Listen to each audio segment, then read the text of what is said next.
Olá, sejam bem-vindos. Aqui é o Mental Chip, o podcast onde o conhecimento dobra a cada informação. Este é o 8º episódio da nossa série especial sobre Napoleão Bonaparte. Os links para os livros utilizados estão na descrição. Se este conteúdo agregar algo ao seu dia, não esqueça de deixar seu like e compartilhar. Bom, vamos lá. Quando Napoleão Bonaparte volta do Egito, em 1799, ele não encontra uma França vitoriosa, não. Ele encontra um país literalmente de joelhos. A França era, como os biógrafos descrevem, um retrato de corrupção anárquica e uma impotência violenta. Era essa a situação da França, sabe? Uma fundação completamente destruída, só esperando por um arquiteto com visão e, claro, com a audácia necessária para reconstruir tudo. O governo da época, o diretório, estava podre por dentro. E o país, o país enfrentava uma crise atrás da outra, tudo ao mesmo tempo. Olha só o cenário. Era a tempestade perfeita para um colapso total, o que acabou criando um imenso vácuo de poder.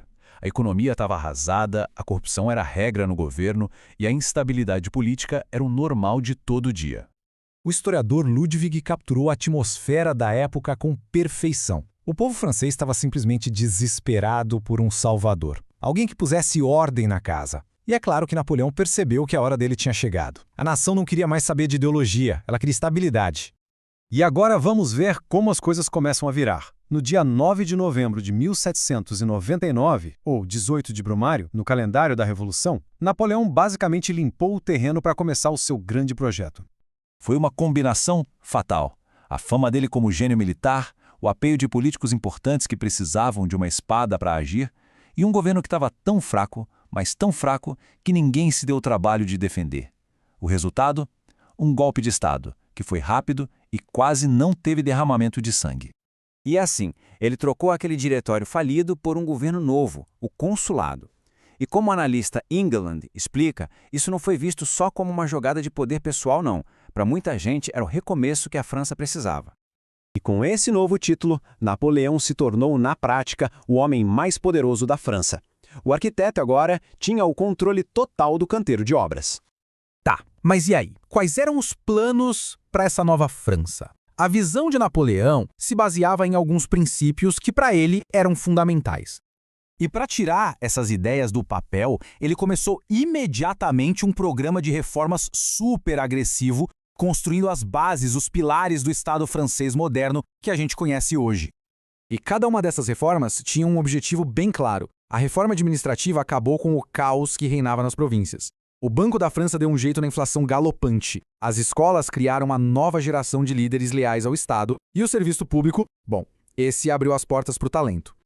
Isso aqui ilustra perfeitamente a filosofia central dele. Como um biógrafo bem observou, o sistema de Napoleão foi feito para abolir o privilégio, não o mérito. Isso deu chance para gente talentosa crescer na vida, não importava de onde vinha, o que acabou gerando uma lealdade absurda ao novo regime. Mas olha, de todos os pilares que ele construiu, teve um que foi projetado para durar séculos. E esse se tornou a pedra fundamental de todo o seu legado como estadista. A resposta não é um monumento, não é uma vitória em campo de batalha, é um livro de leis. Antes desse código, a França era uma bagunça de leis diferentes em cada lugar. Napoleão juntou os melhores juristas do país e, pasmem, participou pessoalmente de várias sessões para forjar um código que fosse único, claro e lógico. E aqui está o ponto crucial. Esse código estabeleceu princípios que hoje a gente acha super normais. Igualdade perante a lei, direito à propriedade, separação entre igreja e Estado. Isso foi uma verdadeira revolução para a época. Tão influente que foi adotado inteiro ou em partes por mais de 70 países. Uma coroa feita de ideias, não de ouro, e que com certeza durou muito mais tempo que a coroa imperial dele. O sucesso dessas reformas foi uma coisa impressionante. Napoleão não só tomou o poder, ele conquistou a legitimidade com resultados concretos. Pela primeira vez em 10 anos, o país estava estável e próspero. A economia começou a andar, as ruas ficaram seguras e a paz de Amiens trouxe um fim temporário, mas muito bem-vindo às guerras. O poder de Napoleão não cresceu pela força, mas sim pela admiração e pelo apoio do povo. A ascensão dele parecia natural, sabe? Quase inevitável. O sucesso trouxe apoio popular que levou ele a ser nomeado cônsul vitalício em 1802. Daí para frente, a ideia de um império para garantir essa estabilidade parecia, para muita gente, o passo mais lógico a ser dado. E como diz o biógrafo Ludwig, Esse momento todo se tornou imparável. O arquiteto da Nova França estava prestes a se coroar como seu imperador. O período do Consulado revela essa natureza dupla de Napoleão, né? Ele era general e, ao mesmo tempo, um construtor de nações. As batalhas o deixaram famoso, sem dúvida, mas foram as reformas criadas nesse breve momento de paz que o tornaram eterno. Mas afinal, qual é a verdadeira natureza do poder? O próprio Napoleão refletiu sobre isso e nos deixou com esse pensamento final, que é bem provocador. Ele reconheceu que a força bruta, sozinha, não consegue organizar nada que dure.